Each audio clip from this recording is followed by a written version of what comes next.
Morning everyone. Hello, नमस्ते, नमस्कार। मैं तमन्ना सिंह स्वागत करती हूँ आप सबका on the platform of Kirosha academy. आशा करती हूँ आप सब अपने घर में स्वस्थ होंगे, मस्त होंगे और अच्छे से पढ़ाई कर रहे होंगे। तो we are back with a series of important MCQs. यहाँ हम जो भी आपके चैप्टर्स होंगे बायोलॉजी के, वेदर इट इज बॉटनी और जूलॉजी, उन चैप्टर्स के जो भी इंपॉर्टेंट एमसीक्यूज होंगे, जो आपके पीवाईक्यूज होंगे और जो आपके एनसीईआरटी से इंपॉर्टेंट डिराइव्ड क्वेश्चंस होंगे, उनको हम यहाँ पे डिस्कस करेंगे। तो ये थोड़ा सा एक लॉन्ग वीडियो होगा। ऑलमोस्ट हम लोग यहाँ पे 30 क्वेश्चन सॉल्व करेंगे। तो मेरे सॉल्व करने से पहले आपको, अगर आपको आंसर आता है तो आपको वो पहले कमेंट सेक्शन में बता देना है, ठीक है। तो चलिए शुरू करते हैं। तो आपका फर्स्ट क्वेश्चन आपकी कंप्यूटर स्क्रीन पर ही रहा कि तो हमें क्वेश्चन दे रखा है, क्या दे रखा है, हमें क्वेश्चन दे रखा है which of the following factors are favorable for the formation of oxyhaemoglobin in alveoli. आपको बताना है इनमें से ऐसी कौन सी कंडीशन है जो ऑक्सीहीमोग्लोबिन के फॉर्मेशन को फेवर करती है। तो क्या हमें CO2 की कंसंट्रेशन लो चाहिए ऑक्सीहीमोग्लोबिन के फॉर्मेशन के लिए? बिल्कुल नहीं। ऑक्सीहीमोग्लोबिन के फॉर्मेशन के लिए फर्स्ट कंडीशन ये है कि हमारे पास जो O2 का पार्शियल प्रेशर है वो ज्यादा होना चाहिए। तो हमें क्या चाहिए होगा? High partial pressure of oxygen. और अगर पार्शियल प्रेशर ऑक्सीजन का हाई है तो बाकी सारी जो भी कंडीशंस है वो लो होनी चाहिए। H+ concentration, temperature and the partial pressure of CO2 यहाँ पे लो होना चाहिए। तो हमारे पास आंसर कौन सा हो जाएगा? Option D, which is high PO2 and lower concentration of H+। ये मैकेनिज्म पूरा मैंने बैच के अंदर बहुत अच्छे से एक्सप्लेन किया है। तो लेट्स मूव फॉरवर्ड। हमारे पास नेक्स्ट क्वेश्चन दे रखा है आपको, इनमें से मैच द कॉलम का क्वेश्चन है। आपको यहाँ पे मैचिंग करके इसके करेक्ट आंसर आपको बताना है। तो सबसे पहले अगर हम देखें तो हमारे पास इन्होंने क्या दे रखा है? एक्सपिरेटरी कैपेसिटी दे रखा है। और एक्सपिरेटरी कैपेसिटी को कौन सी दूसरी कैपेसिटी या कौन सी वॉल्यूम्स को ऐड करके आती है? तो उसमें होता है हमारे पास टाइडल वॉल्यूम और एक्सपिरेटरी रिजर्व वॉल्यूम, ये रहा, ठीक है। तो सेकंड का थर्ड होगा। अब आप ऑप्शंस में देखोगे तो यहाँ पे सेकंड का थर्ड दे रखा है और यहाँ पे ए का सेकंड दे रखा है, ठीक है। तो ये ऑप्शन तो हमारे वैसे भी कैंसिल हो गए। अब अगर हम देखेंगे तो हमारे पास डी का थर्ड दोनों में सेम है, तो डी का थर्ड हो गया। अब अगर हम बात करते हैं यहाँ पे फंक्शनल रेजिडुअल कैपेसिटी, तो फंक्शनल रेजिडुअल कैपेसिटी में क्या आता है? एक आती है हमारी एक्सपिरेटरी रिजर्व वॉल्यूम और साथ में आती है हमारी रेजिडुअल वॉल्यूम, ठीक है। तो फंक्शनल रेजिडुअल कैपेसिटी का आ जाएगा यहाँ पे फोर्थ। तो बी का हमारे पास फोर्थ कौन से ऑप्शन में है? सी ऑप्शन में है। तो हमारा करेक्ट आंसर हो जाएगा option C. Okay, let's move forward. तो हमारे पास क्वेश्चन दे रखा है वाइटल कैपेसिटी ऑफ लंग। आपको यहाँ पे लंग्स की वाइटल कैपेसिटी के बारे में बताना है कि जो हमारे लंग्स हैं उनकी कितनी कैपेसिटी है टू इनहेल और एक्सहेल फोर्सिबली। तो उसमें कौन सी होती है ये आपको ध्यान रखना है कि वाइटल कैपेसिटी में कभी भी जो हमारी रेजिडुअल वॉल्यूम है वो कभी भी नहीं आती है। तो हमारी रेजिडुअल वॉल्यूम कभी भी नहीं आएगी, ठीक है। तो यहाँ पे हमारे पास रेजिडुअल वॉल्यूम आ रहा है, यहाँ रेजिडुअल वॉल्यूम आ रहा है, तो ये तो बिल्कुल नहीं हो सकता। तो जो वाइटल कैपेसिटी में जो वॉल्यूम्स आती है वो कौन सी है? IRV, ERV and TV।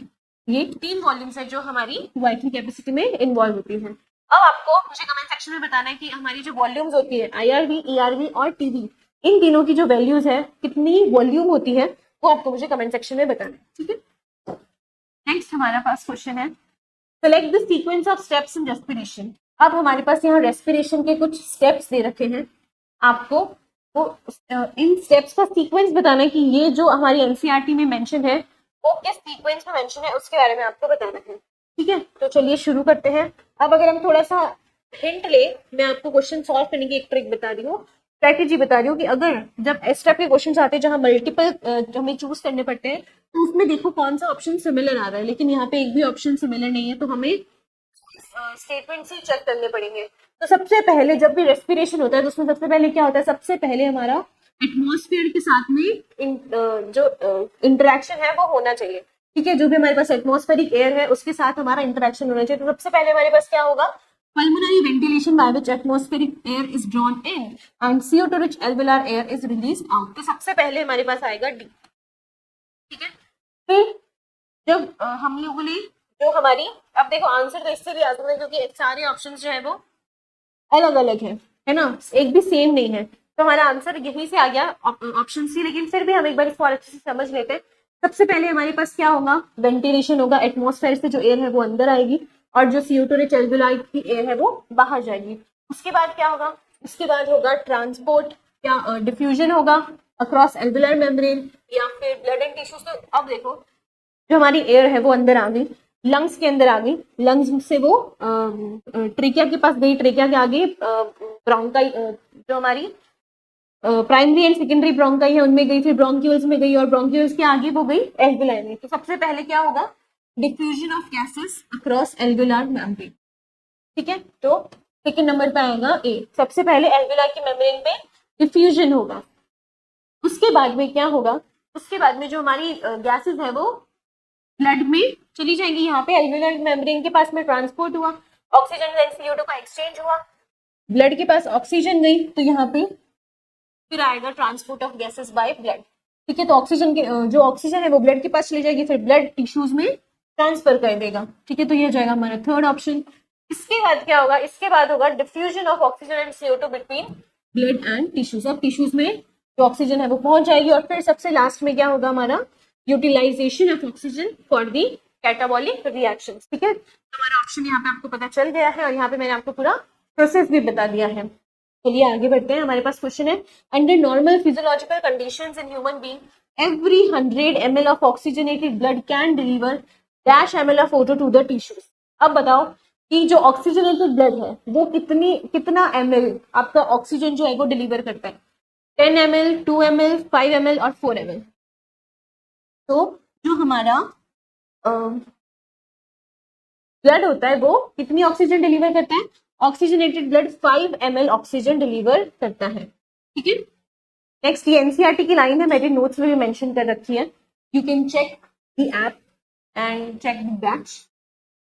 चलो, तो हमारे पास सेकंड नेक्स्ट क्वेश्चन है, which of the following is not the function, not, यही जहां पे नॉट वाला वर्ड आ जाता है ना, जहां पे भी नेगेटिव वर्ड आ जाता है उनको सबसे पहले सर्कल करना चाहिए। Not the function of conducting part of respiratory system. ठीक है, अब हमारे रेस्पिरेटरी सिस्टम के दो पार्ट्स होते हैं, कौन कौन से, एक होता है हमारा कंडक्टिंग पार्ट और दूसरा होता है एक्सचेंज पार्ट। तो इसने बोला है कि which of the following is not the function of conducting part. तो जो कंडक्टिंग पार्ट के फंक्शंस नहीं है उसके बारे में आपको बताना है। सबसे पहले हमारे पास इन्होंने स्टेटमेंट दे रखा है, provide surface for diffusion of oxygen and CO2, यही हो गया। तो एक्सचेंज ऑफ जो हमारा डिफ्यूजन है या एक्सचेंज हो रहा है गैसेस का, वो कहाँ होता है, हमारे एक्सचेंज पार्ट ऑफ जो रेस्पिरेटरी सिस्टम होता है उसमें होता है, और वो क्या होती है, हमारी एल्वुलाई होती है। और ये जो तीन अगर हम देखें, it clears inhaled air from foreign particles, ये हमारा किसका पार्ट होता है, किसका फंक्शन होता है, ये हमारे कंडक्टिंग पार्ट का फंक्शन होता है। ठीक है, इनहेल्ड एयर इज ह्यूमिडिफाइड, ये भी हमारे कंडक्टिंग पार्ट का फंक्शन होता है। Temperature of inhaled air is brought to the body temperature, ये भी हमारी कंडक्टिंग पार्ट का फंक्शन होता है। तो इसमें नहीं पूछा है तो हमारे पास आंसर आएगा ऑप्शन ए, जो कि हमारा exchange part of respiratory system का फंक्शन है। Next question, the partial pressure of oxygen, oxygen का partial pressure and carbon dioxide का पार्शियल प्रेशर एट एल्वुलाई। आपको एल्वुलाई पे पार्शियल प्रेशर्स बताने हैं ऑक्सीजन एंड कार्बन डाइऑक्साइड के, बहुत अच्छे से एक्सप्लेन किया है मैंने बैच में। तो आपको देखो जो हमारी ऑक्सीजन है, ठीक है, अगर सबसे पहले अगर हम लोग बात करें सबसे हाई अमाउंट कहाँ होती है, ये होती है हमारी, ये कंडीशन है हमारी कहाँ की, एटमॉस्फेरिक एयर की। ठीक है, और इसने पूछा है एल्वुलाई पे, तो एल्वुलाई पे कितनी प्रेजेंट होती है, एल्वुलाई पे जो ऑक्सीजन का प्रेशर, जो पार्शियल प्रेशर होता है वो होता है 104 एंड जो CO2 का पार्शियल प्रेशर होता है वो होता है 40। तो हमारा आंसर हो जाएगा ऑप्शन ए। नेक्स्ट क्वेश्चन, इन्होंने हमें क्वेश्चन दे रखा है, select the favourable conditions required for the oxyhaemoglobin at the alveoli. इन्होंने बोला है कि बताओ ऑक्सीहीमोग्लोबिन के फॉर्मेशन के लिए, अब देखो लास्ट स्लाइड में भी हमने डिस्कस किया कि जब ऑक्सीहीमोग्लोबिन बन रहा है या फिर जब भी ऑक्सीहीमोग्लोबिन का फॉर्मेशन हो रहा है तब हमें क्या चाहिए, सबसे ज्यादा अमाउंट जो हमें चाहिए वो हमें चाहिए किसकी, ऑक्सीजन की। ठीक है, तो जहां पे लो ऑक्सीजन है उसको हम लोग देख भी नहीं सकते हैं। ओके, तो सबसे पहली कंडीशन हमारी हाई PO2 होनी चाहिए, लो PO2 की तो बात ही नहीं आती है। हाई PO2 हो गई और जब PO2 हाई होगी तो बाकी सारी सिचुएशंस लो होंगी। तो हमारे पास आंसर कौन सा हो जाएगा, ऑप्शन ए। ठीक है, और यहाँ पे हमारे पास H+ की कंसंट्रेशन हाई दे रखी है। Identify the wrong statement with reference to transport of oxygen. आपको यहाँ पे रॉन्ग स्टेटमेंट बताना है। ठीक है, रॉन्ग स्टेटमेंट बताना है। अब बताओ, अब पढ़ लेते एक बार सारे स्टेटमेंट्स। हमारे पास क्वेश्चन स्टेटमेंट दे रखा है, लो PCO2 in alveoli favours the formation of oxyhaemoglobin. बिल्कुल सही है। जब PCO2 का प्रेशर लो होगा तो PO2 हाई होगा। Binding of oxygen with haemoglobin is mainly related to partial pressures of oxygen. बिल्कुल सही है, पार्शियल प्रेशर से ही रिलेटेड होता है इनका binding. Partial pressure of CO2 can interfere with O2 binding with haemoglobin. ये partial pressure of CO2 can interfere, बिल्कुल नहीं। CO2 का पार्शियल प्रेशर क्यों इंटरफेयर करेगा? प्रेशर, पार्शियल प्रेशर हमें ऑक्सीजन का हाई चाहिए, लेकिन ये इंटरफेयर नहीं कर सकता है ना, ठीक है। तो ये भी, सॉरी, ये भी करेक्ट होगा हमारा, ये भी करेक्ट होगा। और higher H plus concentration in alveoli favours the formation of oxyhaemoglobin, बिल्कुल नहीं। जब ऑक्सी हीमोग्लोबिन बन रहा है तब सिर्फ और सिर्फ हाई अमाउंट अगर किसी की हमें मिलेगी तो वो सिर्फ और सिर्फ ऑक्सीजन का पार्शियल प्रेशर होगा, ठीक है। और किसी भी चीज की जो कंसेंट्रेशन है, चाहे टेम्परेचर है या फिर CO2 का जो पार्शियल प्रेशर है वो हाई नहीं होगा। Next question, select the correct events that occur during inspiration. इसने बोला है कि आपको बताना है इंस्पिरेशन के टाइम पे कौन कौन से इनमें से इवेंट्स होते हैं। क्या डायफ्राम का कॉन्ट्रैक्शन होता है? बिल्कुल होता है। जब डायफ्राम का कॉन्ट्रैक्शन होगा तभी तो हमारी जो लंग की वॉल्यूम है वो इंक्रीज होगी, ठीक है। Contraction of external intercostal muscles, बिल्कुल। जब जो मसल्स है वो कॉन्ट्रैक्ट करेगी एक्सटर्नल इंटरकोस्टल मसल्स, तभी हमारा जो रिब केज है वो एक्सपैंड करेगा, ठीक है। तो ये भी सही है। पल्मोनरी वॉल्यूम डिक्रीजेस, बिल्कुल नहीं। जब एयर अंदर आएगी तो हमारे लंग्स की जो वॉल्यूम है वो इंक्रीज होगी, ना कि डिक्रीज होगी, ठीक है। तो ये वाला स्टेटमेंट गलत हो गया। इसने क्या पूछा है? करेक्ट इसने पूछा है, तो जिसमें सी ऑप्शन है वो गलत हो गया, ठीक है। इंट्रा पल्मोनरी प्रेशर इंक्रीजेस, बिल्कुल, क्योंकि हमारा जब एनवायरमेंट से इंटरेक्शन होता है तो जो एयर होती है हमारी from higher pressure to lower pressure, इसका मूवमेंट होता है। तो जब बाहर से हवा अंदर आ जाएगी तो अंदर हमारे जो लंग्स का प्रेशर होगा वो इंक्रीज हो जाएगा और एनवायरमेंट का प्रेशर डिक्रीज हो जाएगा। तो इसीलिए डी ऑप्शन भी सही है। तो हमारा आंसर कौन सा हो जाएगा? A, B, D, ठीक है। चलो आगे बढ़ते हैं। Due to increasing airborne allergens and pollutants, many people in urban areas are suffering from respiratory disorder causing wheezing. Wheezing sound कब आता है? बहुत अच्छे से मैंने एक्सप्लेन किया, आपको लर्न भी करवाया है मैंने क्लास में। तो कब आता है wheezing साउंड? अस्थमा के टाइम पे। जब अस्थमा किसी को हो जाता है तब ये wheezing साउंड हमें सुनाई देता है। और जब अस्थमा होता है तो एस्थमा की जो कंडीशन होती है वो क्या होती है? उसमें हमारे पास ब्रोंकाई और ब्रोंकियल्स का इन्फ्लेमेशन हो जाता है, ठीक है। अब ये प्रोलिफरेशन ऑफ फाइब्रस टिश्यूज, ये हमारा किसका हो सकता है? ये हम एम्फाइसेमा को बोल सकते हैं, ठीक है। Next question, which of the following causes an increase in the volume of the thoracic chamber in the dorsoventral axis? आपको बताना है कि dorsoventral axis में कौन सी ये इवेंट्स है जिनकी वजह से वॉल्यूम का इंक्रीज होता है। तो बताओ, क्या वो रिलैक्सेशन ऑफ डायफ्राम होता है? बिल्कुल नहीं। क्या वो कॉन्ट्रैक्शन ऑफ डायफ्राम होता है? बिल्कुल नहीं। ये डॉर्सोवेंट्रल एक्सिस की बात कर रहा है, तो वो किसकी वजह से होता है? Contraction of internal intercostal muscles की वजह से। अब आपको बताना है कि ये जो मसल्स होती हैं ये कहाँ प्रेजेंट होती है, ये आपको बताना है। आपकी एनसीईआरटी में मेंशन है ये। How many animals in the given list perform branchial और gill respiration? आपको बताना है branchial respiration इनमें से कौन करते हैं, ठीक है। तो हमारे पास ऑप्शंस दे रखे हैं। सबसे पहले अर्थवर्म दे रखा है, तो अर्थवर्म में गिल्स के थ्रू रेस्पिरेशन नहीं होता है, फिश में होता है, फ्रॉग में भी होता है, और लैंड इंसेक्ट्स में नहीं होता है, और टेडपोल में होता है, और किसमें होता है बताओ। अभी तक हमारे पास 3 ऑप्शंस आए हैं, है ना। आपको बताना है एक्वेटिक आर्थ्रोपोड्स और एक्वेटिक मॉलस्क, किसमें हमारे पास जो गिल से रेस्पिरेशन है वो होता है। एक्वेटिक आर्थ्रोपोड्स, अब देखो बर्ड्स में नहीं होता है, लैंड इंसेक्ट्स में नहीं होता है, रेप्टाइल्स में नहीं होता है, फ्लैटवर्म में नहीं होता है ना। एक्वेटिक आर्थ्रोपोड्स, एक्वेटिक आर्थ्रोपोड्स में नहीं होता है और एक्वेटिक मॉलस्क्स में होता है, ठीक है। तो हमारे पास कितने राइट है?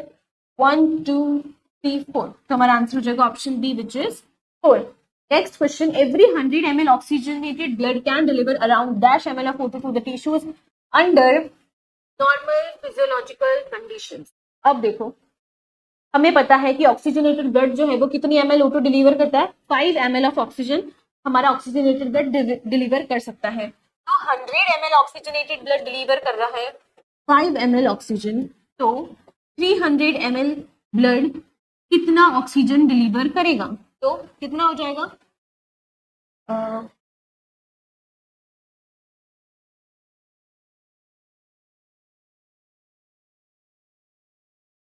एक सेकेंड, 100 ml 5 ml कर रहा है डिलीवर, तो 300 ml कितना करेगा?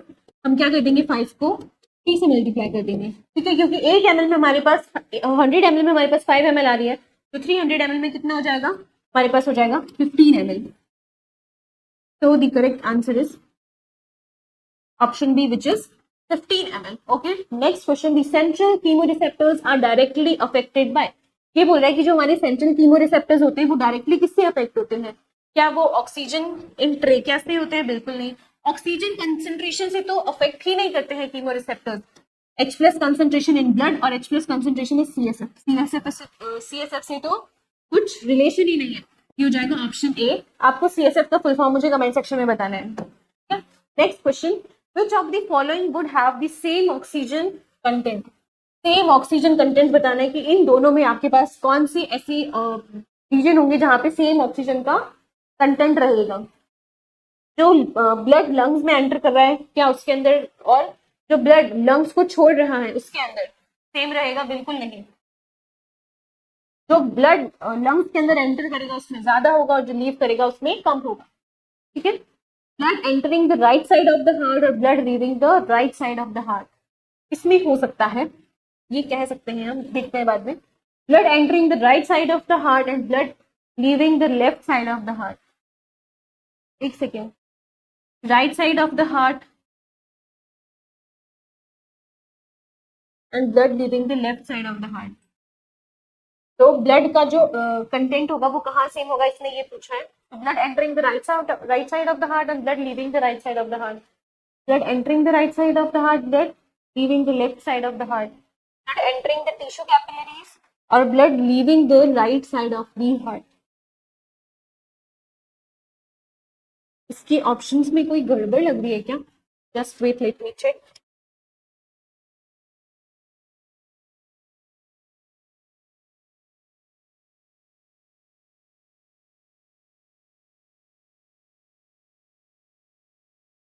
There's no issue. तो क्वेश्चन तो सही है. तो आप देखो, ये बोल रहा है blood entering the right side of the heart and blood leaving the right side of the heart. Which of the following would have the same oxygen content? ठीक है. तो जो ब्लड हमारा राइट साइड में एंटर करेगा और जो blood, हाँ बिल्कुल, क्योंकि अगर राइट साइड में और जो लेफ्ट साइड में होगा उसमें वहां पे प्रेशर चेंज हो जाएगा. तो जब राइट साइड में ही वो एंटर कर रहा है और वहीं से लीव कर रहा है तो वहां पे उसका जो प्रेशर होगा वो सेम रहेगा. ठीक है. Next question. During inspiration the outer pleural membrane moves in close contact with. आपको बताना है कि जब इंस्पिरेशन होता है तो हमारी जो प्लूरल मेम्ब्रेन होती है, प्लूरल मेम्ब्रेन किसकी मेम्ब्रेन होती है? लंग्स की जो मेम्ब्रेन होती है उसको हम क्या बोलते हैं? प्लूरल मेम्ब्रेन बोलते हैं. ठीक है. और वो किसकी क्लोज कॉन्टैक्ट में होती है? लंग सरफेस के, डायफ्राम के, थोरेसिक लाइनिंग के या मीडियस्टाइनम के. तो वो होता है हमारा थोरेसिक लाइनिंग. ठीक है. लंग सरफेस को ही हमने प्लूरल मेम्ब्रेन बोला है. और right shift in the oxygen dissociation curve indicates what?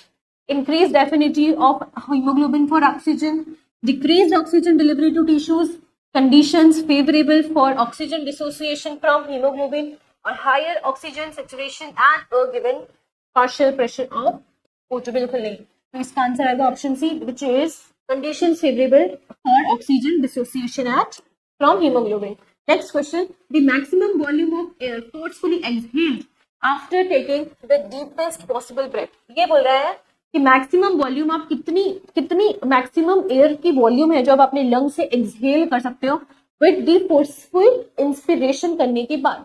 Forceful inspiration करने के बाद आप मैक्सिमम कितनी एयर की वॉल्यूम है जो एक्सहेल कर सकते हो, ये उसने पूछा है. तो वो कौन सी होती है हमारी? क्या वो टाइडल वॉल्यूम होती है, क्या वो वाइटल कैपेसिटी होती है, क्या वो रेजिडुअल वॉल्यूम होती है, या वो टोटल रेस्पिरेटरी वॉल्यूम होती है? बताओ कौन सी होती है? टोटल लंग कैपेसिटी होती है. वॉल्यूम तो ऐसा सच कुछ होता नहीं है. रेजिडुअल वॉल्यूम कभी भी हमारे लंग्स के अंदर से बाहर नहीं जा सकती. टाइडल वॉल्यूम नॉर्मली इंस्पायर्ड और एक्सपायर्ड वॉल्यूम होती है. तो हमारा आंसर हो जाएगा option B, which is vital capacity. Next question. Gaseous exchange is a X process and it is primary driven by Y. अब आपके पास यहाँ पे ये प्रोसेस दे रखे हैं कि एक्टिव है या पैसिव है, कैसा प्रोसेस है उसके बारे में, और यहाँ पे आपको दे रखा है कि वो कैसा प्रोसेस है, मतलब किसके थ्रू होता है, ये आपको बताना है उस प्रोसेस का नाम।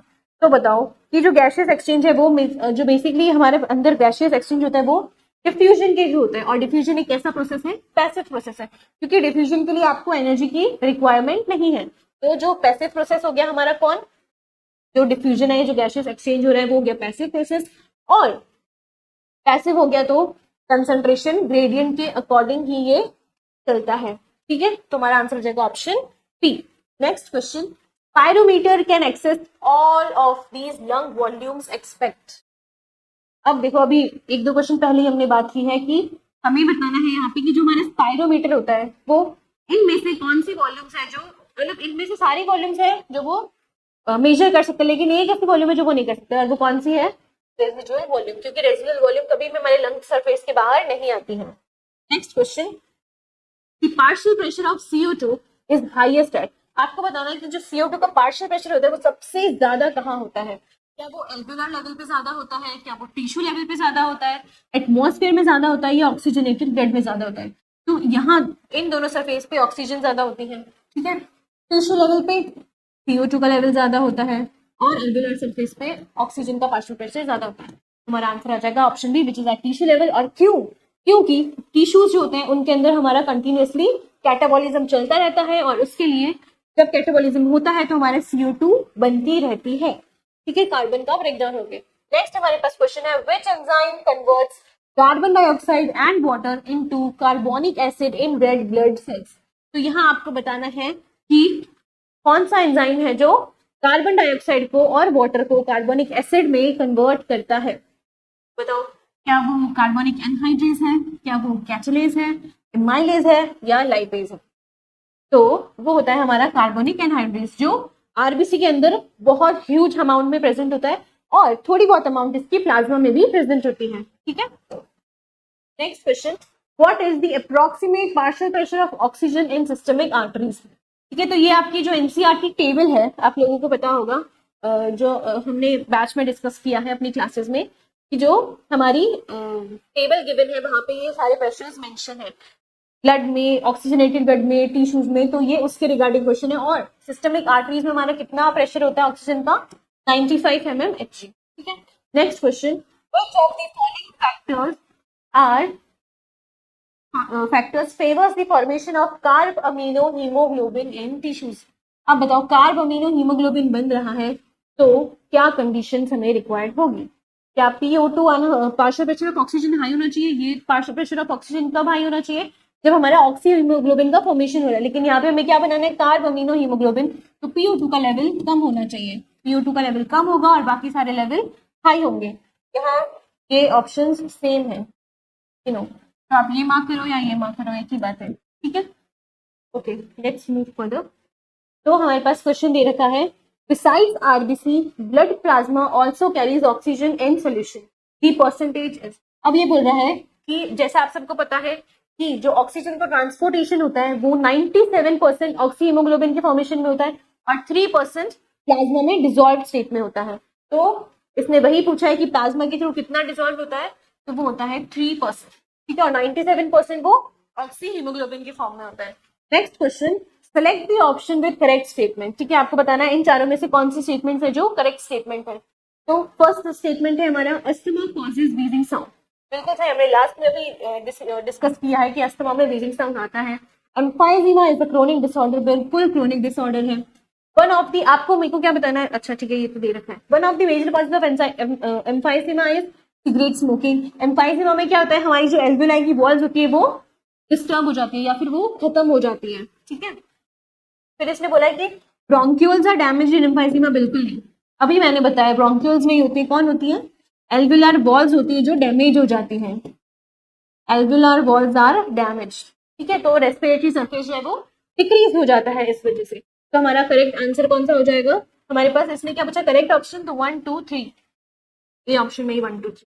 ठीक है, next question, following are the statements with reference to the regulation of respiration. आपको बताने हैं करेक्ट स्टेटमेंट। ठीक है, रेगुलेशन ऑफ रेस्पिरेशन के रिगार्डिंग ये क्वेश्चन है और आपको इसमें जो भी करेक्ट स्टेटमेंट है उनके बारे में बताना है। ठीक है, तो फर्स्ट स्टेटमेंट हमारे पास दे रखा है, क्या दे रखा है कि neural signal from pneumotaxic centre can reduce the duration of inspiration. बिल्कुल, ये बिल्कुल करेक्ट है, हमने कल ही क्लास में पढ़ा है क्या कि जो हमारा न्यूमोटेक्सिक सेंटर है उसके पास ये पावर होती है कि वो हमारा जो रेस्पिरेटरी रिदम सेंटर है उसको कंट्रोल कर सके और वो जो भी ड्यूरेशन ऑफ इंस्पिरेशन है उसको डिक्रीज कर सके। ठीक है, तो ये हमारा बिल्कुल करेक्ट है। और chemosensitive area is less sensitive to CO2 and hydrogen ions, ये इसने गलत बोल दिया। तो जो हमारी सेंसिटिव एरिया होते हैं वो मोर सेंसिटिव होते हैं, लेस सेंसिटिव नहीं होते हैं। ठीक है, receptors associated with aortic arc and carotid artery also can recognize changes in CO2 and H+ concentration। बिल्कुल सही, मैंने आपको कल डायग्राम में भी जो कीमोसेंसिटिव एरिया जहां बने होते हैं, ये मैंने एओर्टिक आर्क और कैरोटिड आर्टरी बना के बताई है कि कहाँ पे हमारे जो कीमोसेंसिटिव सेंटर्स होते हैं वो लोकेटेड होते हैं। ठीक है, the role of oxygen in the regulation of respiratory rhythm is quite significant। बिल्कुल नहीं, जो ऑक्सीजन का रोल होता है वो इनसिग्निफिकेंट होता है। कैसा होता है? इनसिग्निफिकेंट होता है। ठीक है, तो हमारे पास करेक्ट आंसर कौन से हो जाएंगे? कौन कौन से करेक्ट पूछा ना इसमें? तो फर्स्ट करेक्ट है और थर्ड करेक्ट है, तो हमारा आंसर हो जाएगा option C which is first and third. Next question, how many of the following statements are incorrect. आपको बताना है कि इनमें से कौन से स्टेटमेंट्स है जो इनकरेक्ट है। ठीक है, तो हमारे पास फर्स्ट स्टेटमेंट दे रखा है CO2 is carried by haemoglobin as carbamino haemoglobin, ये बिल्कुल करेक्ट है। ठीक है, जो हमारा कार्ब अमीनो हीमोग्लोबिन होता है वो मेनली हीमोग्लोबिन के साथ ही, जो हमारा हीमोग्लोबिन होता है वो CO2 के साथ कार्ब अमीनो हीमोग्लोबिन फॉर्म करके ही ट्रांसपोर्ट होता है। RBCs contain minute quantities of carbonic anhydrase। बिल्कुल गलत, माइन्यूट नहीं होता है, ह्यूज क्वांटिटी होती है। और माइन्यूट क्वांटिटी किसके अंदर प्रेजेंट होती है? जैसे मैंने बताया था, हमारे प्लाज्मा के अंदर बहुत कम क्वांटिटी इसकी प्रेजेंट होती है। इसी वजह से जो ऑक्सीजन है वो बहुत सिर्फ 3% ट्रांसपोर्ट हो सकती है प्लाज्मा के थ्रू, है ना। Next line, at the alveolar site bicarbonate and H+ ion are form. बताओ, एल्वेलर साइट पे बनते हैं ये हमारे, बताओ क्या एल्वेलर साइट पे बनते हैं? बिल्कुल सही, हमारे एल्वेलर साइट पे क्या बनेंगे? बाइकार्बोनेट एंड H+ आयन बनेंगे। Next question, every 100 ml of, नहीं ये गलत है, बाइकार्बोनेट एल्वेलर साइट पे नहीं बनेंगे। ठीक है, ये गलत है। Last option, every 100 ml of deoxygenated blood delivers 5 ml of CO2। 5 ml of CO2 होता है, कौन करता है? Deoxygenated blood. बिल्कुल गलत, कितना करता है? 4 ml करता है, ना कि 5 ml। 5 ml कौन होती है? हमारी ऑक्सीजन होती है 5 ml। तो हमारा इसका आंसर क्या हो जाएगा? इसमें इनकरेक्ट पूछा है, तो इनकरेक्ट हमारे पास कितने हैं? 3 स्टेटमेंट्स इनकरेक्ट है। नेक्स्ट क्वेश्चन, ओके, तो here comes the end of this session. एक छोटा सा सेशन था, ज्यादा लॉन्ग सेशन नहीं था। आई होप आपको आज का सेशन पसंद आया होगा, और अगर आपको कोई डाउट्स हैं तो आप हमें हमारे टेलीग्राम चैनल पे, व्हाट्सएप चैनल पे और यूट्यूब वीडियोस के कमेंट सेक्शन में भी ये डाउट्स हमें आप पूछ सकते हैं। तो आई होप आपको आज का सेशन पसंद आया होगा। With this, thank you and all the very best.